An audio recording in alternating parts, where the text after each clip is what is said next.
There's the bike in the frame. Hello. I'm going to be riding this new prototype gravel bike along the Oregon Outback. It's about 460 miles, about 24,000 feet of climbing. It goes from Klamath Falls, Oregon to Portland, Oregon. And I'm going to be showing you what I'm packing for the trip. I will be sleeping indoors the whole time, so it's not technically a bike packing trip. It's more of a credit card tour. First off, I'm bringing this Usui. Basically just holds 2 liters of water and has a small pocket inside. So on the trip, there's long stretches without water. I think up to 80 miles without water on certain days. I'm doing a modified version of the Oregon Outback because there's a fire along the route and I want to skip a few sections just to save a little bit of time, since I'm going to be doing this as quickly as possible in 4 days. So it's big miles each day for me, and I'm going to need to carry a lot of water. So having this bladder with 2 extra liters will come in handy.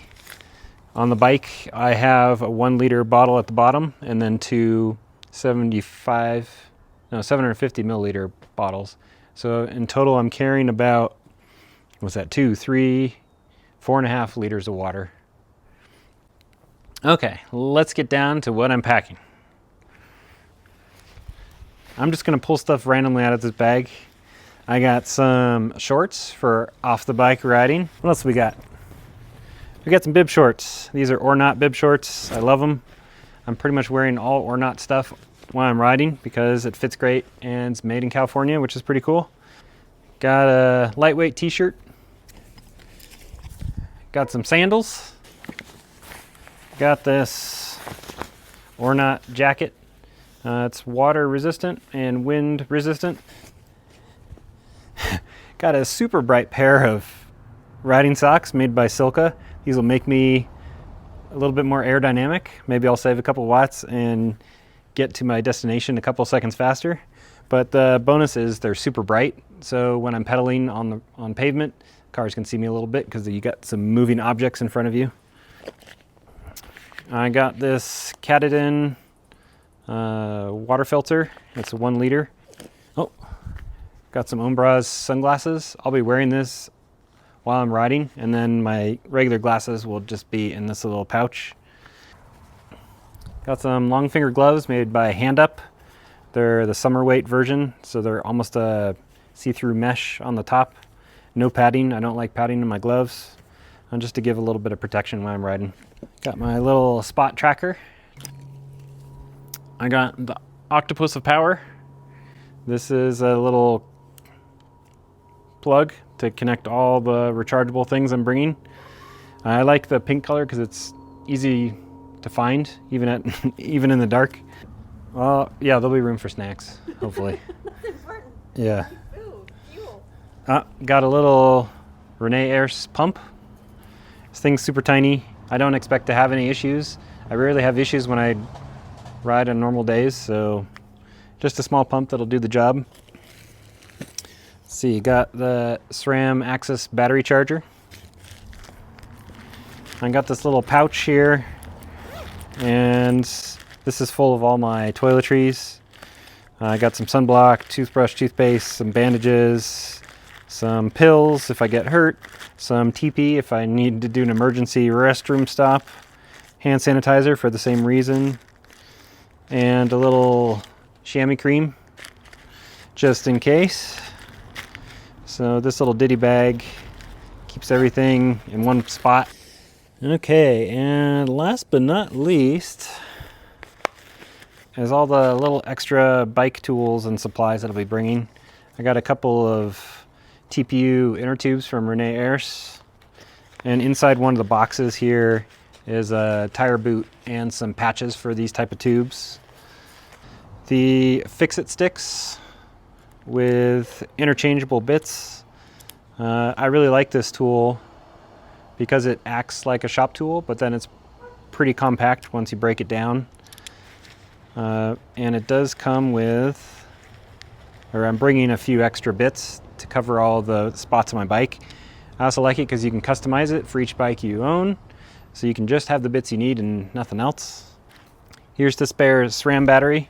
Got a tiny bag with some bacon strips, and the little plunger for the bacon strips, and then a little adapter for 8mm hex. And finally, if I can get it out, is the wolf tooth pliers.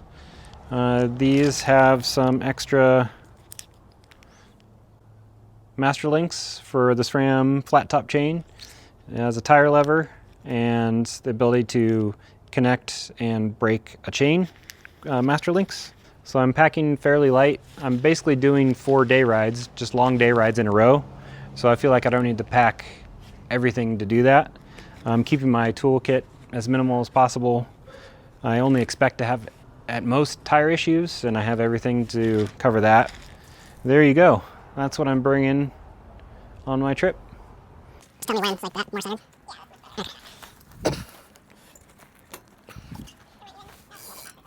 This is the Manzanita Whippet. It's my new gravel bike. It's a prototype, but I plan to release this bike in 2025 in a big size range. It's made for gravel riding, long and fast rides, and for light touring. In this case, it's set up for touring, and I'll walk you through the bike. Let's start with the wheels. We have some Noble 35mm deep in the front, 45mm deep in the back.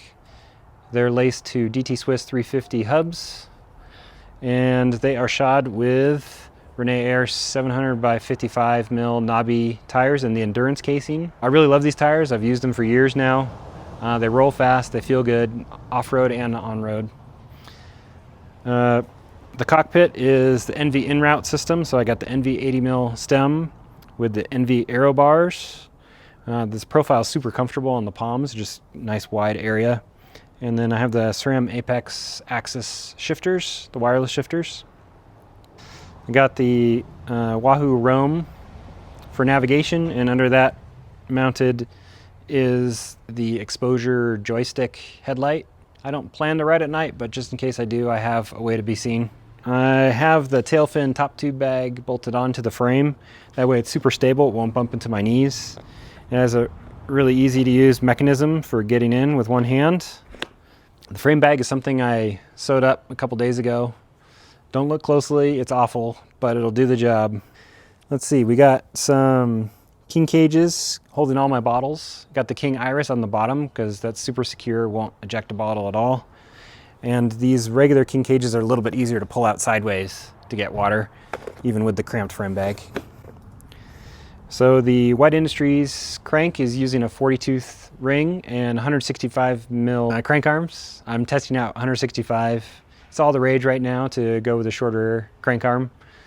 And I normally ride 170, so trying 5mm shorter just to see how it feels.